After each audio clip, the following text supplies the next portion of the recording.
Viewers break तो बाद तुहाडा स्वागत करते हैं। डॉक्टर साहब साडे व्यूअर्स नूं अज दे दिन की इतिहासक अहमियत बारे दसो।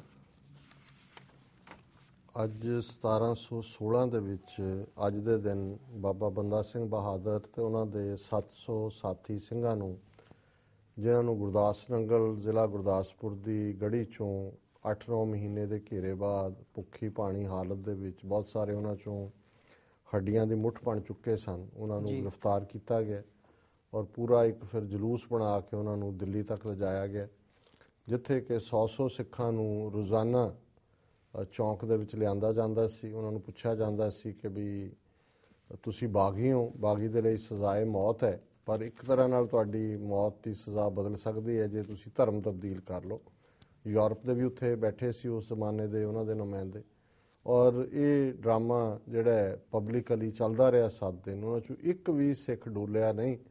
ਉਹ ਸ਼ਬਦ ਪੜ੍ਹਦੇ, ਬਾਣੀ ਪੜ੍ਹਦੇ, ਸਗੋਂ ਜਲਾਦ ਨੂੰ ਉਹ ਮੁਕਤੀ ਦਾਤਾ ਕਹਿੰਦੇ ਸੀ ਕਿ ਸਾਡਾ ਆਪਣੇ ਭਰਾਵਾਂ ਦੇ ਨਾਲ ਮੇਲ ਕਰਾਓ।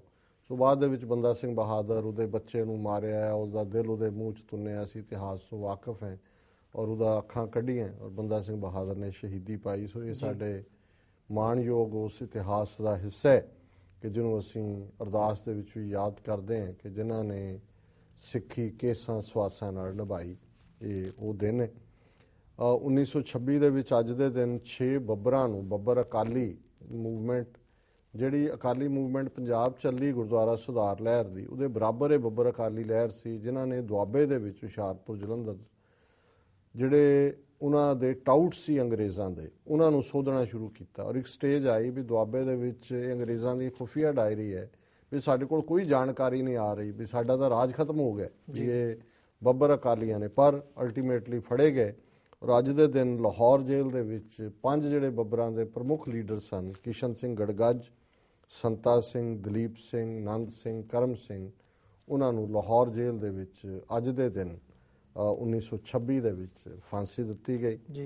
1984 ਦੇ ਵਿੱਚ ਬਾਦਲ ਟੋੜੇ ਇਹਨਾਂ ਅਕਾਲੀਆਂ ਨੇ, ਰਾਮੂਵਾਲੀਆ, ਬਰਨਾਲਾ, ਇਹਨਾਂ ਨੇ ਭਾਰਤੀ ਕਾਨਸਟੀਟਿਊਸ਼ਨ ਦੀ ਧਾਰਾ 25 ਨੂੰ ਸਾੜਿਆ, ਇਹ ਕਹਿ ਕੇ ਵੀ ਸਾਡਾ ਸੰਵਿਧਾਨ 'ਚ ਵਿਸ਼ਵਾਸ ਨਹੀਂ। ਅੱਜ ਉਹ ਬਾਦਲ ਜਿਹੜਾ ਹੈ ਉਹ ਕਿਸ ਕਦਰ ਜਿਹੜਾ ਹੈ ਉਹ ਭਾਰਤ ਪ੍ਰਸਤ ਬਣਿਆ ਹੋਇਆ ਔਰ ਮੋਦੀ ਦੇ ਰਾਹ 'ਤੇ ਚੜ੍ਹੇ। ਵਰਲਡ ਹਿਸਟਰੀ ਦੇ ਹਵਾਲੇ ਨਾਲ 1557 ਦੇ ਵਿੱਚ ਪਹਿਲੀ ਰਸ਼ੀਅਨ ਐਮਬੈਸੀ ਜਿਹੜੀ ਆ ਉਹ ਲੰਡਨ ਦੇ ਵਿੱਚ ਖੁੱਲ੍ਹੀ। 1670 ਦੇ ਵਿੱਚ ਆਸਟਰੀਆ 'ਚੋਂ ਜਿਊਜ਼ ਨੂੰ ਬਾਹਰ ਕੱਢਿਆ ਗਿਆ, ਐਕਸਪੈਲ ਕੀਤੇ ਗਏ। 1803 ਦੇ ਵਿੱਚ ਬੰਬਈ ਦੇ ਮਾਲਾਬਾਰ ਰੀਜਨ ਦੇ ਵਿੱਚ ਬਹੁਤ ਜ਼ਬਰਦਸਤ ਅੱਗ ਲੱਗੀ, 10,000 ਤੋਂ ਜ਼ਿਆਦਾ ਘਰ ਸੜ ਗਏ, ਹਜ਼ਾਰਾਂ ਲੋਕ ਮਰ ਗਏ। 1900 ਦੇ ਵਿੱਚ ਬ੍ਰਿਟਿਸ਼ ਲੇਬਰ ਪਾਰਟੀ ਅੱਜ ਦੇ ਦਿਨ ਬਣੀ। 1922 ਦੇ ਵਿੱਚ ਅਮਰੀਕਨ ਸੁਪਰੀਮ ਕੋਰਟ ਨੇ ਜਿਹੜੀ ਅਮੈਂਡਮੈਂਟ ਸੀ 19th ਅਮੈਂਡਮੈਂਟ, ਜਿਹਦੇ 'ਚ ਕਿ ਵਿਮੈਨ ਨੂੰ ਵੋਟ ਦਾ ਹੱਕ ਦਿੱਤਾ ਸੀ, ਉਹਨੂੰ ਕਾਨੂੰਨੀ ਠਹਿਰਾਇਆ, ਅਪਹੈਲਡ ਕੀਤਾ।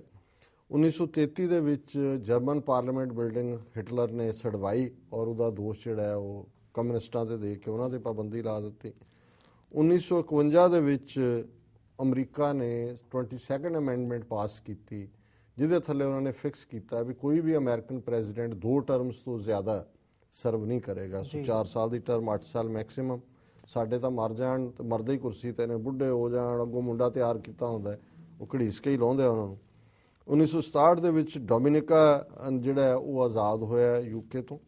1972 ਦੇ ਵਿੱਚ ਨਿਕਸਨ ਤੇ ਚੌਨ ਲਾਈ ਨੇ ਇੱਕ ਸਾਂਝੀ ਸ਼ੰਘਾਈ ਚੋਂ ਕਮਿਊਨੀਕੇਸ਼ਨ ਕੱਢੀ, ਔਰ ਇਹ ਜਿਹੜੀ ਅਮਰੀਕਾ ਦੇ ਚੀਨ ਨਾਲ ਸੰਬੰਧ ਸੀ, ਇਹਦੇ 'ਚ ਜ਼ੁਲਫਿਕਾਰ ਅਲੀ ਭੁੱਟੋ ਜਿਹੜੇ ਪ੍ਰਾਈਮ ਮਿਨਿਸਟਰ ਸਨ ਉਦੋਂ ਪਾਕਿਸਤਾਨ ਦੇ, ਉਹਨਾਂ ਨੇ ਕੇਂਦਰੀ ਰੋਲ ਅਦਾ ਕੀਤਾ ਅਮਰੀਕਾ ਨੂੰ ਨੇੜੇ ਲਿਆਉਣ ਦੇ ਲਈ।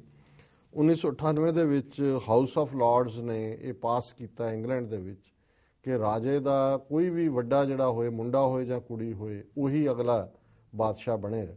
ਨਹੀਂ ਤਾਂ ਇੰਗਲੈਂਡ 'ਚ 1998 ਤੱਕ ਇਹ ਸੀ ਕਿ ਜੇ ਮੁੰਡਾ ਨਾ ਹੋਏ ਫਿਰ ਰਾਣੀ ਬਣ ਜਾਂਦੀ ਸੀ, ਅਦਰਵਾਈਜ਼ ਜੇ ਵੱਡਾ ਮੁੰਡਾ ਹੈ ਤੇ ਮੁੰਡਾ ਹੀ ਬਣਦਾ ਸੀ, ਤੇ ਜੇ ਵੱਡਾ ਮੁੰਡਾ ਨਹੀਂ ਹੈ, ਵੱਡੀ ਕੁੜੀ ਹੈ, ਛੋਟਾ ਮੁੰਡਾ, ਫਿਰ ਛੋਟਾ ਮੁੰਡਾ ਬਾਦਸ਼ਾਹ ਬਣਦਾ ਸੀ। ਪਰ 1998 'ਚ ਉਹਨਾਂ ਨੇ ਕਿਹਾ ਵੀ ਮੁੰਡਾ ਹੋਏ ਜਾਂ ਕੁੜੀ ਹੋਏ।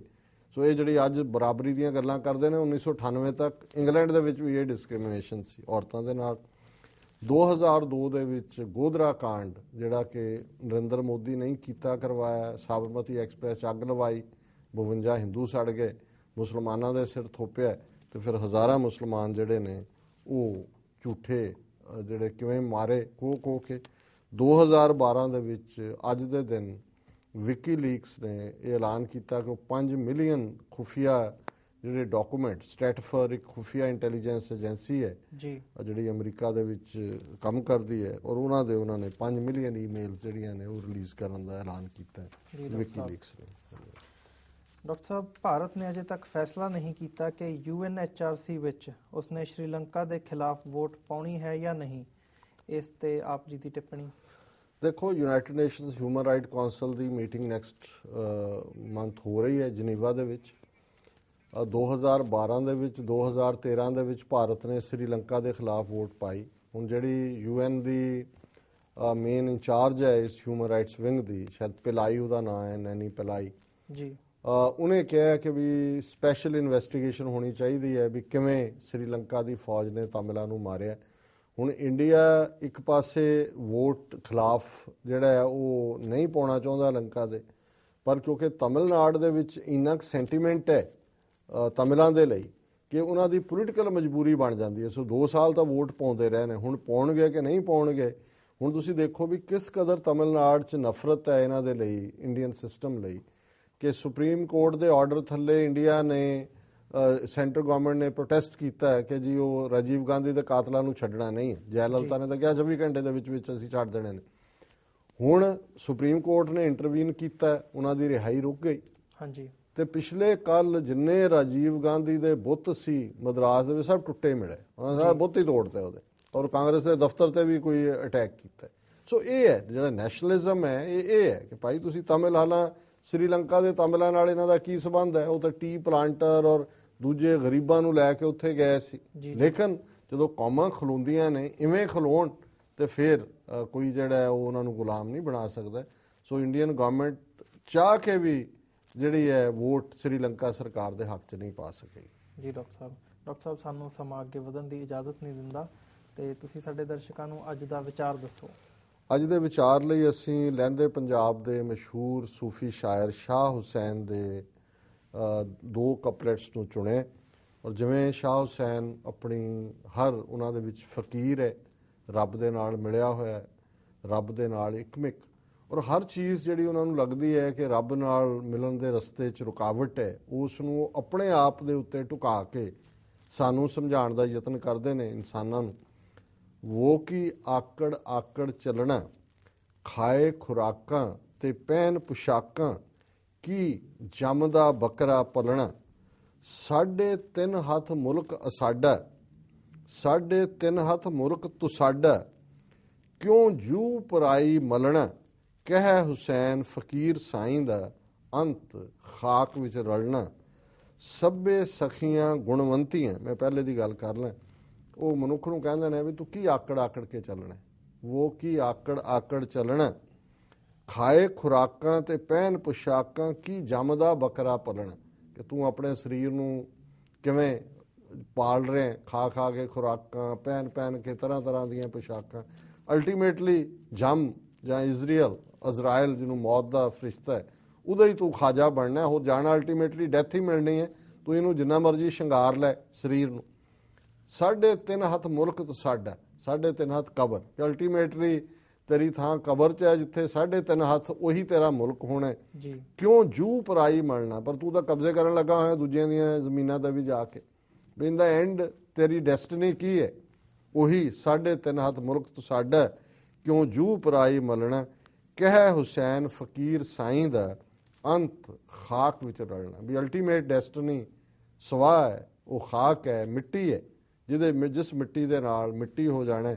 ਤੇ ਫਿਰ ਅਖੀਰ 'ਚੋਂ ਕਹਿੰਦੇ ਨੇ ਸਭੇ ਸਖੀਆਂ ਗੁਣਵੰਤੀਆਂ, ਵੇ ਮੈਂ ਅਵਗਣਿਆਰੀ, ਭੈ ਸਾਹਿਬ ਦੇ ਪਰਬਤ ਡਰਦੇ, ਵੇ ਮੈਂ ਕੌਣ ਵਿਚਾਰੀ, ਜਿਸ ਗੱਲ ਨੂੰ ਸ਼ਾਹ ਭੇਜਿਆ ਈ ਵੋ, ਸੋ ਮੈਂ ਬਾਤ ਵਿੱਚ ਵਿਸਾਰੀ, ਕਹਿ ਹੁਸੈਨ ਫਕੀਰ ਨਮਾਣਾ, ਛੁੱਟਾਂ ਕਰੇ ਸਤਾਰੀ। ਕਿ ਮੈਂ ਅਵਗਣਹਾਰੀ ਹਾਂ, ਉਹ ਰੱਬ ਸਾਰੇ ਗੁਣਾਂ ਨੂੰ ਦੇਣ ਵਾਲਾ ਹੈ, ਗੁਣਾਂ ਦਾ ਮਾਲਕ ਹੈ। ਜਿਹੜੇ ਵੱਡੇ ਵੱਡੇ ਪਹਾੜ ਨੇ ਉਹ ਵੀ ਉਸ ਰੱਬ ਦੇ ਭੈ 'ਚ ਹੀ ਨੇ। ਮੈਂ ਕੌਣ ਵਿਚਾਰੀ ਹਾਂ, ਤੇ ਮੈਨੂੰ ਤਾਂ ਸ਼ਾਹ ਨੇ ਪਿਆਰੇ ਨੇ ਇਸ ਧਰਤੀ ਤੇ ਭੇਜਿਆ, ਤੇ ਮੈਂ ਜੇ ਉਹਦੀ ਯਾਦ ਵਿੱਚ ਵਕਤ ਗੁਜ਼ਾਰਾਂ ਤੇ ਇਹੀ ਮੇਰੇ ਲਈ ਬਣਦਾ ਹੈ, ਕਿਉਂਕਿ ਮੈਂ ਇੱਕ ਨਿਮਾਣਾ ਫਕੀਰ ਹਾਂ ਸ਼ਾਹ ਉਹ ਹੁਸੈਨ ਉਸ ਸਾਈਂ ਦਾ ਜੀ ਤੇ ਮੇਰੇ ਲਈ ਉਹਨੂੰ ਯਾਦ ਕਰਨਾ ਹੀ ਬਣਦਾ ਹੈ। ਮੇਰੇ ਲਈ ਕੋਈ ਹੋਰ ਰਸਤਾ ਨਹੀਂ ਹੈ। ਮੈਂ ਉਸ ਦੇ ਪਿਆਰ ਦੇ ਵਿੱਚ ਰੰਗਿਆ ਹੋਇਆ ਹੈ, ਉਸ ਦੇ ਪਿਆਰ ਦੀ ਹੀ ਗੱਲ ਕਰਾਂਗਾ। ਸੋ ਇਹ ਅੱਜ ਦਾ ਵਿਚਾਰ ਹੈ। ਜੀ ਡਾਕਟਰ ਸਾਹਿਬ ਆਪ ਜੀ ਦਾ ਬਹੁਤ ਬਹੁਤ ਧੰਨਵਾਦ।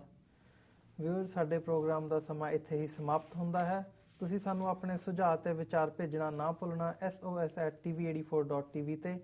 ਅਸੀਂ ਸਾਡਾ ਨੈਕਸਟ ਪ੍ਰੋਗਰਾਮ ਲੈ ਕੇ ਫਿਰ ਹਾਜ਼ਰ ਹੋਵਾਂਗੇ। ਤਦ ਤੱਕ ਲਈ ਸਾਨੂੰ ਦਿਓ ਆਗਿਆ। ਵਾਹਿਗੁਰੂ ਜੀ ਕਾ ਖਾਲਸਾ, ਵਾਹਿਗੁਰੂ ਜੀ ਕੀ ਫਤਿਹ।